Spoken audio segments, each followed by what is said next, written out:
Good morning. Today's scripture is Luke 10:25 through 37. If you don't have a Bible with you today, there is one provided under the chair in front of you. And in that black Bible, it'll be on page 869. Again, it's Luke 10:25 through 37.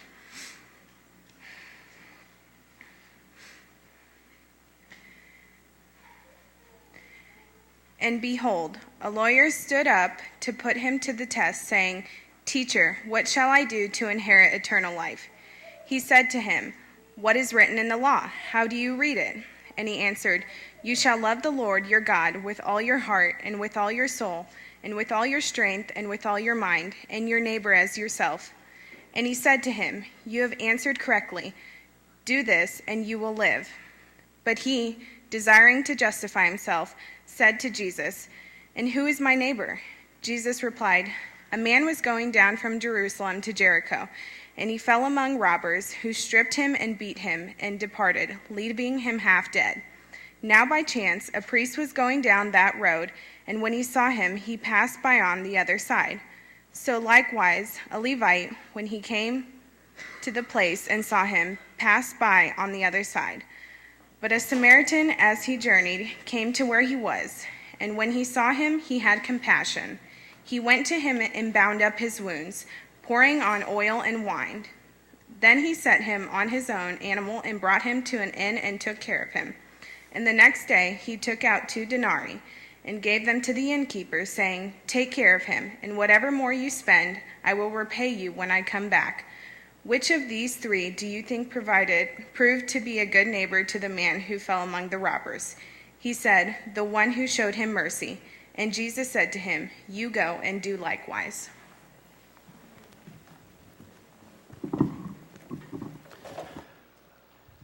Need is everywhere in our world. It's everywhere in our city. And there are some places, I guess, where you can kind of go and hide from that or be more insulated from it, but it's still there. And there are some places you can go where it's simply unavoidable. I live here in the city, and it tends to be all around me. And my wife and I, we just have one car, so I end up walking to the building quite often. And as I walk here, I'd say half the time, there's someone coming up to me asking me if, can I help? Can you help me? Can you give me something? Can you give me money? And I don't know if you've been in those situations, even if you don't live around that kind of need. I mean, you've been downtown, you've been to a ballpark, and you've been approached there, or you've been at an intersection, and someone's asked you to give them something. And in those moments, I'm thinking, okay, what do I do here? I want to help. Can I help? Should I help? Is this enabling something? What are they going to do with the money? Am I being scammed? Are they gonna like go use this to buy drugs? Or what's going on? And as I'm trying to come up with a good answer for these questions, I find myself going ahead and opening up my wallet and giving them $1, $2, $5, or whatever it is. And I'd like to say the reason why I do that is because, I'm just such a generous guy. But if I'm being honest, it seems like a fair price to pay to relieve any guilt I may feel if I don't give them the money. It's kind of this little transaction I do. Okay, how can I get out of this situation with the least amount of guilt? And that seems like a fair price. Some days that price is zero because I can just kind of explain it away. Say, hey, I don't have any. I'm busy. I'm in a hurry. Maybe next time. Or hey, I'm out of cash. Which I'm just waiting for someone to say, well, that's okay. I take MasterCard and Visa. Just jump right here. We can do with that. We'll work for food. Okay, we got some. But anyway, some days it's zero. Some days a few bucks. Some days it's a little bit more. I think it was around last Christmas. It might even actually been on Christmas Day. We were going to some Christmas event, me and my wife, and it was bitter, bitter cold outside. And we were driving along, and we see this guy who had nothing but a thin sweater on. He had to be freezing, and it totally gripped my heart. And what gripped me even more is this guy had an obvious physical handicap. So we stopped the car. I had this nice warm down coat on. I gave him my coat. I gave him $20, and I drove off. And I know that I, without question, at least temporarily, really helped the guy. And I definitely had a heart for him. I definitely wanted good things for him. But if I had to be honest, I was probably more thinking about, okay, how guilty will I feel if I just see this guy and go on?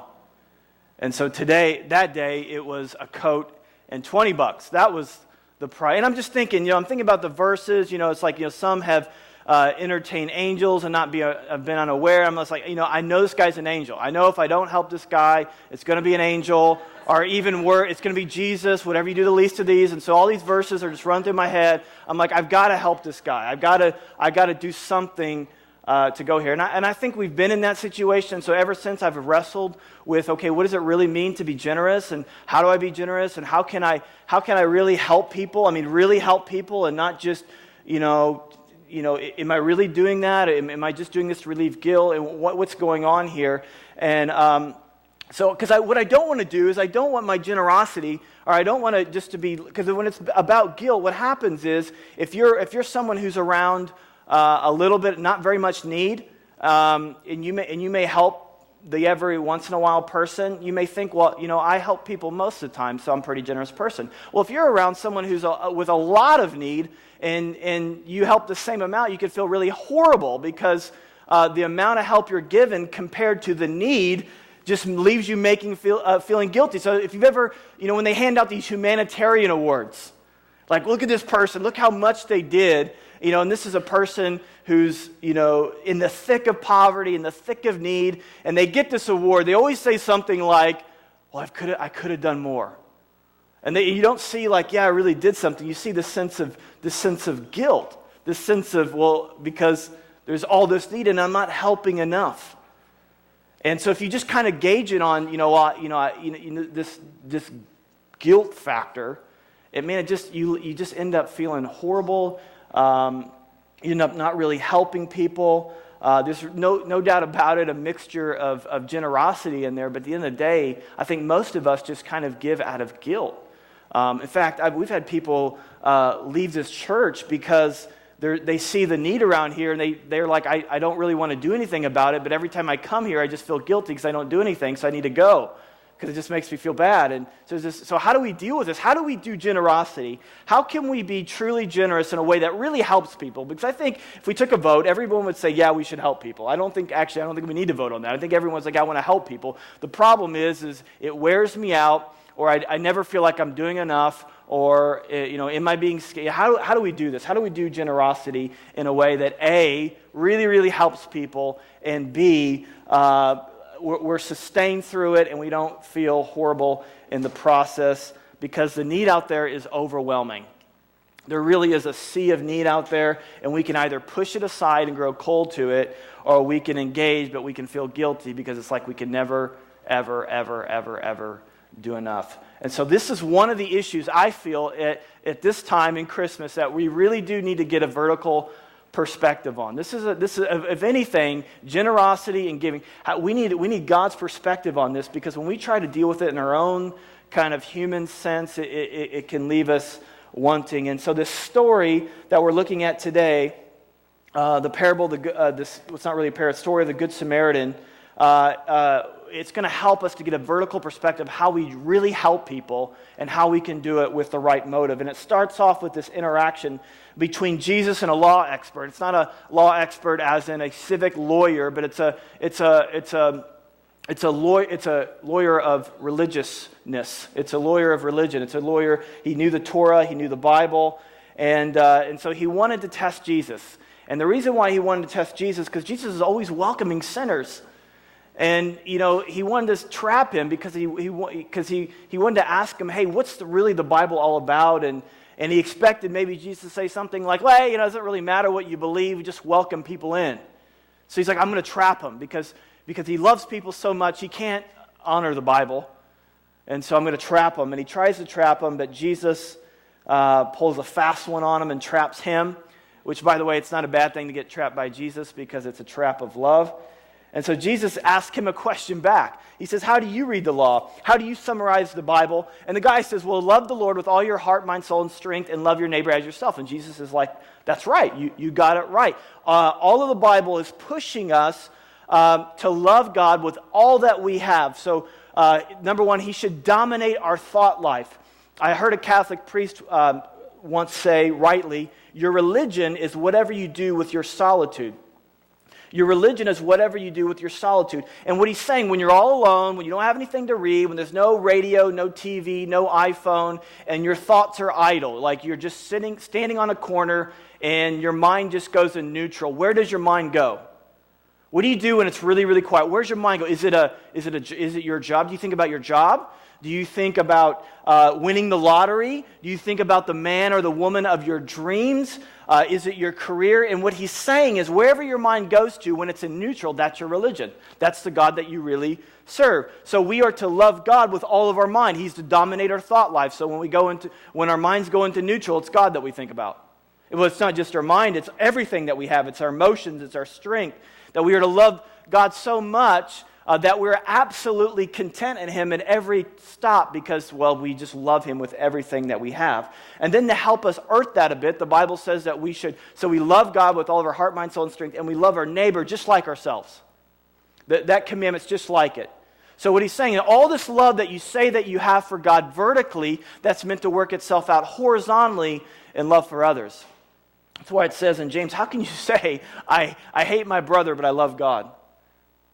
God says that that's not acceptable. It's whatever love that we have for God is meant to work itself out horizontally in the life of others. So we are to meet the needs of our neighbors with the same drive and force and energy and passion as we want to serve our own needs.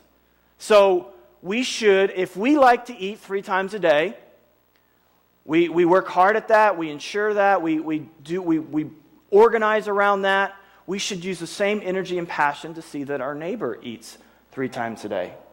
If you like nice things, as Carol House seems to think we all do, you should try to see that your neighbor also has nice things. If you like to go on vacations, you should take the same energy to see that your neighbor goes on vacation. If you like friendship, you should see that your neighbor has friendship. And I go on and on and on and on and on. Whatever drive and energy and passion you put into things that you want for yourself, the Bible is saying how this works out horizontally is that you take that same drive and passion and apply it to the people around you. And it's at this point the lawyer's saying, okay, time out, Jesus. I think you're going a little overboard. What do you exactly mean when you say, who is my neighbor? Because if you're going to say my family, my friends, even people from my own race, my community group, my church, I'm cool with that because I do that. And he tells you a story, it's like checkmate. I watched the octagon fighting last night. And it's like, when the guy jumps on the other guy and gets him in this move, the commentators say, okay, this guy's in trouble. It's kind of like that moment. Jesus just has this guy, and he's going to tell the story, and he's going to find himself with no place to go, and it's going to be a really helpful thing for him. And so this is where he tells a story, and he begins to tell the story about this hero who heals or who helps with this helpless victim and gives him very basic needs, and it was very costly. I'll tell you the things that we're not supposed to do that we see in this story. Number one, we're not supposed to limit our generosity. Most of us, in order to rationalize and justify ourselves, we want to limit our generosity. This guy says, time out, hold on a second. You can't, who are you talking about here? Who is my neighbor?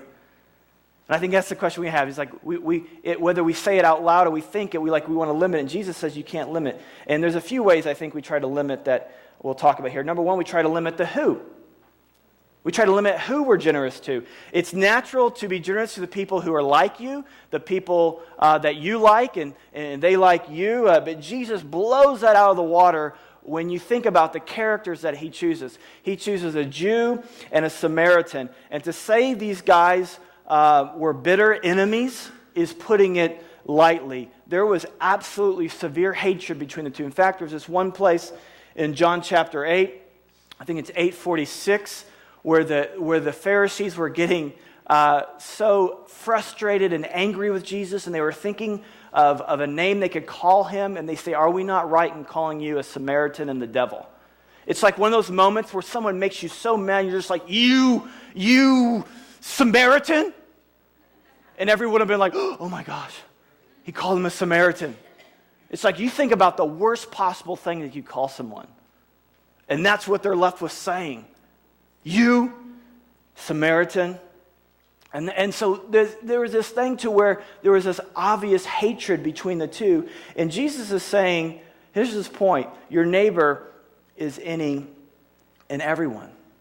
Don't just limit your neighbor to the people that are around you geographically, because you move into the people that you live in a neighborhood around the people you want to be around. And don't just limit it to your family. Don't just limit it to your friend. Don't just think about the last person on earth that you would want to be generous to, and that's the limit, which is everyone, basically. Don't just do it to the people who act a certain way, think a certain way, smell a certain way. It's everyone. So we don't limit to who. Second thing, so we tend to limit to who. We also tend to limit the when. The when. So for example, last year or a year and a half ago, there was a huge tornado, as we all know, that went through Joplin. And literally people from all over the world came to Joplin's aid, and they should have. They poured out support. People who lost their homes, people who lost their means of support, people who lost loved ones. And why was there this humongous outcry for help? Well, this was a misfortune that wasn't their fault. That this tornado happened to them. We need to go help these people. But those people over there, they don't have a job, but they don't deserve to have a job. They lost their home, but they deserve to lose their home. They've lost loved ones, but they've got tangled up with the wrong people. They're reckless. They're irresponsible. They deserve it. So we limit our generosity to the people who deserve it. Now, the problem with that, again, is Jesus is communicating that we shouldn't limit that either. This historical context between Jews and Samaritans, once again, was very, very dicey. There was a lot of oppression felt from both ways, particularly the Samaritans. In the Mishnah, for example, as a commentary on Jewish law, said that if you ate the bread of a Samaritan, it was like eating the flesh of a swine. In the synagogue, part of the prayer life of the Jew was asking God not to forgive the Samaritans. So there was just like this hatred for this group. So it's safe to say that Samaritans felt hated by the Jews. I mean, it's safe to say, go on, but they felt hated. So when the Samaritan sees the Jew lying on the floor, lying on the road, bleeding to death, do you think he would have said, he did not deserve this, I should go help him? Or do you think he just maybe might have said, serves him right? In fact, let me kind of run my donkey over him a couple of times just to kind of like finish the job. Jesus wants us to know you don't limit when you are generous. The hated helped the hater. So Jesus doesn't give us the option of limiting our generosity just to the people that we think deserve it. And if we're honest, that's not how we as human beings think. Otherwise, there would be semi-trucks full of water and assistance, and the president would be marching down the streets of East St. Louis. Because more people die there than in Joplin. More people lose their homes there than in Joplin. But in our minds, some people didn't deserve it and other people do. And so we limit when based upon those who deserve it. But let me just throw a little gospel in there. If Jesus was to look down onto earth to come for those who deserved it, he could have saved himself a trip, because there was not one who was righteous, not even one. So we limit the who, we limit the when, we also limit the how much. Some of us look at our own situation and say, you know what, I love to help, I just can't afford it. I don't have the money, I don't have the time. But when you look at the details of the story, once again, Jesus puts his story on a famously dangerous road. This was a famously dangerous road. In fact, it was literally called, there's a section of it that was literally called the Path of Blood, because so many people were robbed and beat up and hurt. It's like a road that just goes right through East St. Louis or whatever you think is the most dangerous part of our city. Something's bad to happen. If you drive through this street in the middle of the night, something bad is bound to happen. This is the context of the story. And so lots of people got killed and robbed. So let's give the priest and the Levite a break here. I mean, what would you do if you're driving in the middle of the night in East St. Louis and you saw someone who was hurting in need of help? First of all, you're saying, well, I'd never be in East St. Louis in the middle of the night. Well, let's just say you were. Would you stop and help that person? You'd kind of like, I got to keep my pace here. I got to hurry up. Not only that, the guy wasn't dead yet, which means the robbers were probably not far away. And so this guy, this Samaritan, is risking everything. It's an incredible sacrifice. He's using his time, he's using his transportation, his contacts, his reputation. He's using everything. Again, we might be tempted to be harsh on the priest and the Levite for not helping this guy, but according to their law, if they would have come within even 6 feet of a dying man, they would have been ceremonially unclean.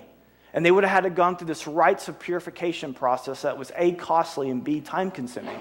So first of all, they would have had to go out and purchase a red heifer, which is a cow for you city folk. And then they would have had to go out and vegetarians. And then they would have had to go out and that would have taken like up to 7 days.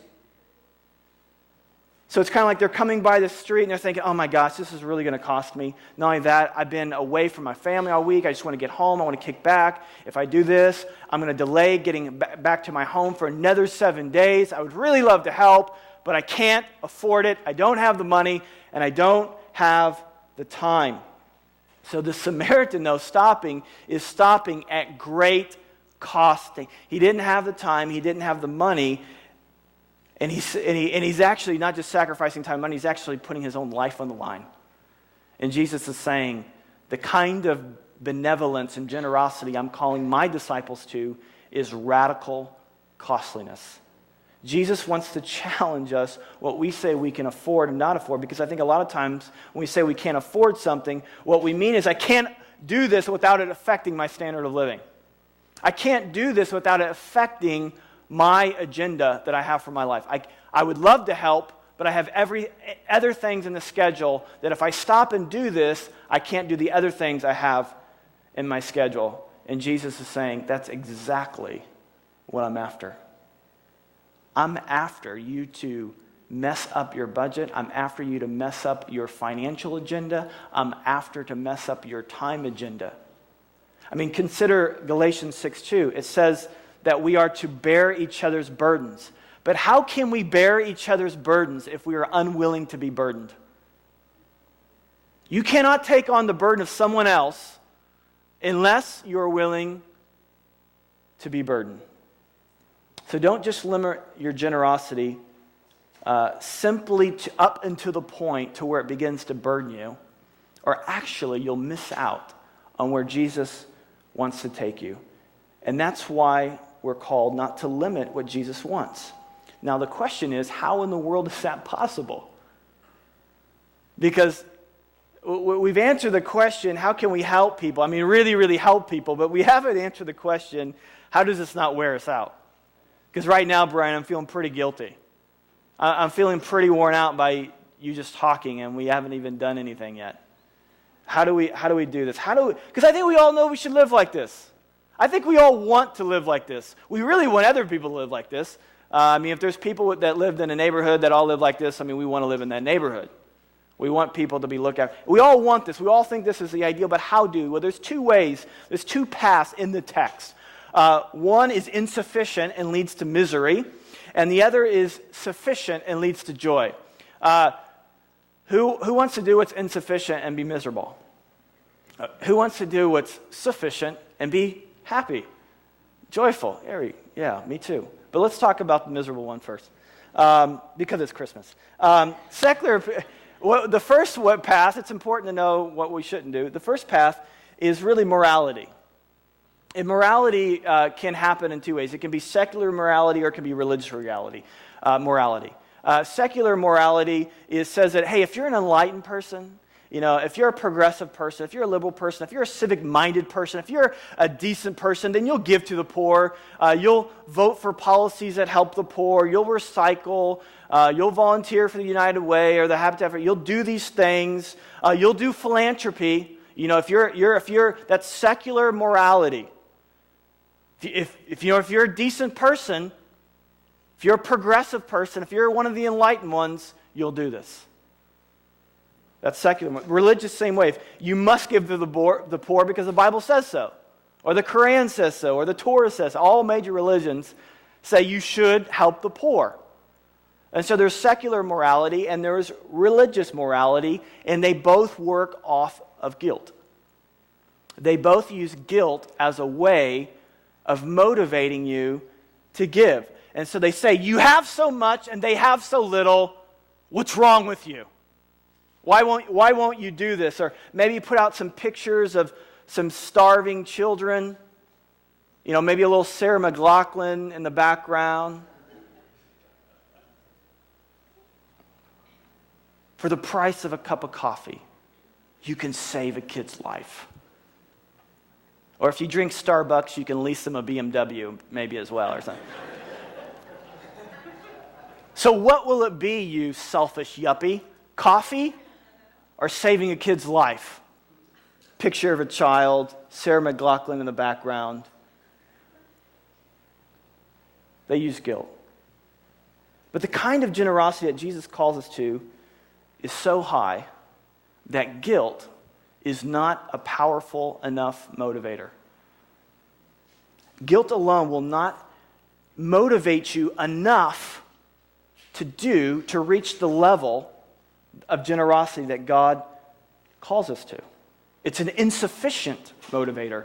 It's not just that it's a bad motivator and makes you feel horrible. It's actually not a strong enough motivator. Notice that Jesus, again, the details of the story, includes a priest and a Levite and not a scribe or a Pharisee.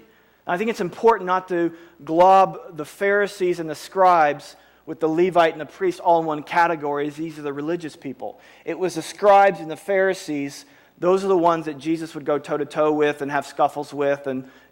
But the priests and the Levites, ironically, it was their job.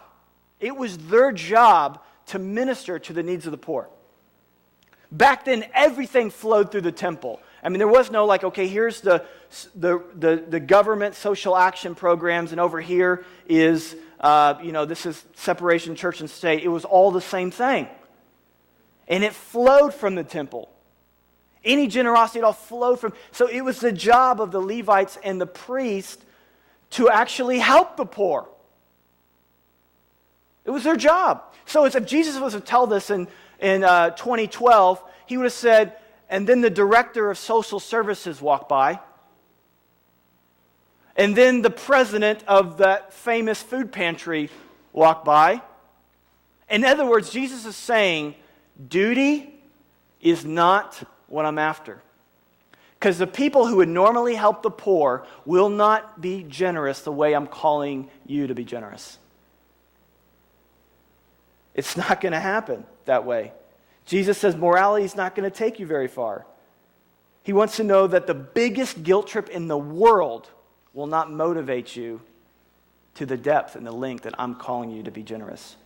Guilt may cause you to recycle. It may cause you to carry around quarters, handing it out to people. It may even cause you one day to give someone the coat off your back or drop more than a few quarters here and there. But it won't get you to the depth. Jesus is saying it won't get you to the depth that I'm calling you to. When it comes to the poor, how many of us I feel guilty all the time. And I'm realizing more and more, I'm wrestling with this. We're wrestling together with what Jesus is telling us. It's actually not only do I not want you just to not feel bad. God's grace isn't for us just to not feel bad, although I'm in favor of not feeling bad. But it's actually look, it's a weak motivator. There's a stronger motivator. Let's take a look at how we can get it. Notice where Jesus puts the lawyer in the story. I think this is a key to us to really noticing how we can really get a hold of what Jesus is talking about. Notice what what he doesn't do. He doesn't say, hey, imagine that you're going along on a road and you come across your sworn enemy who's dying in the street, but you got over your prejudices, you stooped down and you helped your enemy at great cost to you. I mean, isn't that the right thing to do? Isn't that the enlightened thing to do? Don't be a racist. Don't be a Scrooge. Now go and do likewise. That's not where he puts the lawyer in the story. Jesus doesn't do that. He puts the lawyer in the road dying. And he puts his sworn enemy on the horse in the position to help. And the question he asks is, what if you were dead, dying in the middle of the road, and your sworn enemy comes along and is in a position to help, but can only do so at great cost to you? He answers that question by saying, what would you do? What would you want to have happened? Someone who doesn't owe you mercy, in fact, owes you the opposite, owes you revenge and judgment. What would you do in that situation? Would you want grace? Would you want grace? If your sworn enemy was standing over you and he was your only hope, would you want grace? You see what Jesus is doing? He's not giving the lawyer a to-do. He's not giving the lawyer a do-it. He's giving him a new dynamic. And here's what Jesus wants us to see. Jesus wants us to see, he doesn't want us to see ourselves as, hey, be like the Good Samaritan directly. He wants us to see that we are the one who's dying in the middle of the road. And our sworn enemy has come by. The one that we've hated, the one that we've reviled against, the one that owes us nothing but judgment, but actually has shown us mercy. The new dynamic he wants to give us is the gospel. And Jesus was once our sworn enemy, and he just didn't risk his life, but he gave his life for us. And to the degree that you see yourself as, in reality, the degree you see yourself as the one who's dying in the road is to the degree that you will respond to the kind of generosity that Jesus is calling, the kind of neighboring he's calling us to do. This will cause you not to want to limit your generosity because you'll realize that you are a sinner in need of grace. You won't limit your generosity to the situations where you feel like just the people who deserve it because you realize that you deserve nothing that you've received. You won't limit how much because you realize that Jesus gave up everything for you. The Bible says that he did not spare his own son. Will he not give you all things? Jesus, who became poor, so in his poverty you could become rich. And to the degree that you get that is the motivating factor that will call you to respond in the generous way that God wants us to respond. You won't limit it. He's saying here, here's the point. You'll never be a radical neighbor until you've been radically neighbored. Until you see that Jesus has neighbored you. He doesn't want you to say, be like the Good Samaritan. That's just to do it. That will just leave you feeling guilty because you can never live up to that outside of the grace of God. What he wants you to see is you're the one dying in the road. You're the one who's in need of mercy. So here's the question that we're all asking. Okay, how much do I need to give? Okay, what do I do here? How do I give? Jesus is saying he's not going to tell us how much to give. He's not going to tell you who to help. He's not going to tell you how to help them. He's just going to say, just remember that you are the one dying in the road. Just remember that I am the one you once called me an enemy, and you deserved my judgment, but I gave you my mercy. In fact, it's at the end of the story, that's what the lawyer says. The poor guy can't even say the word Samaritan. He just says the one who showed him mercy. And do you see Jesus as the one who's shown you mercy this morning? That's the new dynamic that he's after. The gospel says that we are all self-justifiers, that we're all looking to be affirmed. We're all looking for something to affirm us. We're all looking for something to say that we're a good person and that we're worth something. And so we set our own standards, but we're miserable because we can't even match our own standards. And then Jesus comes along and gives us an impossible standard. They don't just trouble us, they crush us. But if we're willing to read along in the story, we quickly realize that we're actually no better off than that man dying in the street. And Jesus came along and didn't just risk his life, but he gave us his life for us. Out of a compassion that is otherworldly, he did this. See, what Jesus requires of us actually can't be required. No human being could ever expect you to do what Jesus is looking for us to do. Because there's no motivating factor here on earth that would ever motivate anyone to do that. And Jesus doesn't come down to say, hey, just do this, do this, do this. If you do this, you're a good person. If you don't, you're a bad person. Just like the lawyer, he'll say to you, let me tell you a story. Let me tell you the testimony. Let me tell you back to you the testimony of your life. Let me tell you about who you once were. Let me tell you what I've done for you. And for those who don't know Jesus yet, he wants you to know that especially, I want you to know that I'm not here to give you a list of rules. I just want you to know that in reality, you were near death. You are near death. One day, time will be gone, and you will be gone forever. But I stand over you, not in judgment, wanting to condemn you. I stand over you, wanting to give you mercy and grace. And do you want to receive that? And I think to the degree that we all take that dynamic into our heart and into our mind and every fiber of our being, we're going to be so radically generous that it actually will be scandalous. In fact, the early church, there was a commentator on Roman history, and one of the things he noticed about the Christians versus everyone else, he said, the Greeks and the Romans, they share their bed with all, but not their money. The Christians, they share their money with all, but not their bed. And our money is a great thing to be promiscuous about, but we'll only be promiscuous about it when the gospel hits our heart. And not only will we be more generous than we are, you know what? We won't feel guilty. And we're not going to feel worn out, in this tension of how much is enough and what do I do and what about me? It'll all melt away. It all makes sense in light of what God has done for us. Why don't you get out your communication card?